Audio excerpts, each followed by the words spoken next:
Good evening and thank you for joining us on this Saturday. I'm Sarah Horbacewicz and I hope you got a chance to enjoy the beautiful day we're having so far. Today finally felt like a break from that extreme heat we've been feeling. Meteorologist Simone Thomas joining us now. Simone, you got more good news for us? You know, we've got a nice weekend in store. I've been so excited about how great it's felt because we've had several weeks of oppressive heat, especially on the weekends. All this thanks to the front that you see that's now well to our south installed through Texas and Louisiana and Mississippi, but that came through yesterday. It brought a little bit of rain, but it's also brought this cooler, drier air that we're getting a chance to take advantage of today. We do have an area of high pressure to our north that's helping promote the sunny skies and sunshine that we can take advantage of as well. Now, dew points are a lot cooler as well in response to that front. The highest dew points we're seeing are in the upper 60s versus some of the upper 70s that we saw earlier this week, but generally a lot cooler, a lot drier air outside. 87 right now in the capital city. Hot Springs a little bit warmer, 92, but because we have lower humidity, the feels like temperatures aren't nearly as high. So as we continue through the evening, looking to dip off into the lower 70s, even some upper 60s possible tonight with those winds calming down, but we do have some more rain coming up in the forecast. We'll talk more about what that looks like in your 7-day outlook. All right, Simone, thank you. Arkansans are looking for some relief this summer, not only from that heat, but from their AC bills as well. In less than 2 days, families in need can apply for financial assistance from LIHEAP. The Low Income Home Energy Assistance Program, or LIHEAP, program offers federal funds to pay for utility bills based on your income level. The aid is available on a first-come, first-served basis for anyone who's eligible, and applications open up on July 8th. It's a great program, particularly for those individuals and families who are on a limited budget.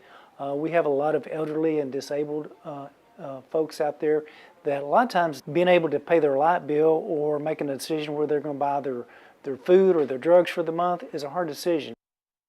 And you can learn more about the program and if you qualify right now on thv11.com.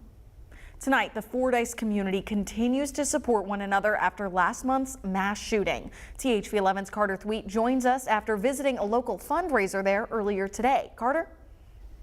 Well, Sarah, this was a barbecue fundraiser where volunteers prepared sandwiches, chips, and bottled water in exchange for donations. One of the things that stood out to me the most was that the people putting on the fundraiser don't even live in Fordyce. It's yet another example of the entire surrounding area coming together to support this community. I know the people that will be receiving the money are very thankful as well. Clifton and Angela Humphreys own the Flaming Pig Barbecue.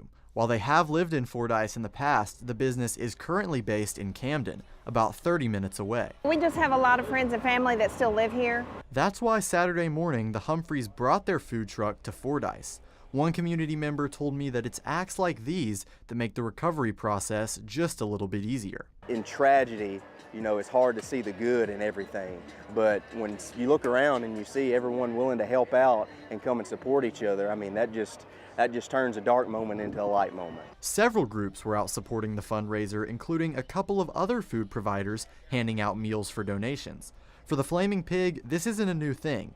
They've held several similar events over the past 6 years, including feeding Little Rock tornado victims last April. We were shocked and upset, you know, as anyone would be.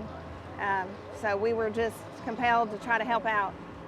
And the best way we know how to do that is to do a fundraiser. And the people of Fordyce responded, just as they have consistently since that deadly mass shooting in late June.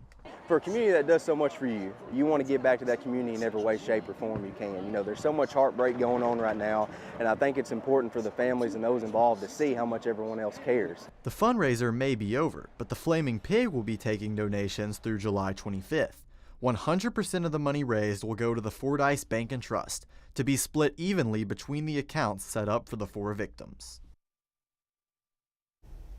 And if you'd like to donate ahead of that July 25th deadline, the Flaming Pig will be taking donations on Cash App as well as PayPal. And that information can be found on our website, thv11.com.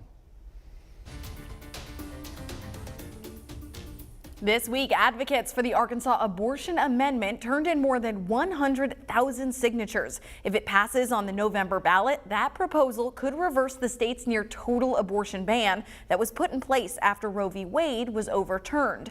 But that delivery was joined by two other amendments that arrived with a little less fanfare. Advocacy groups have been working for months to get at least 91,000 signatures for their issue and qualify for the November ballot.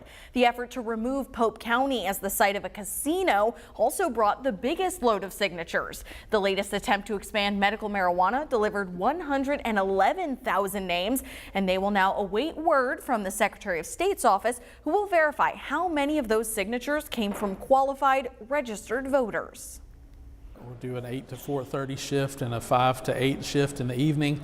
So that's 12 hours a day for the next month solid. So we've got our work cut out for us.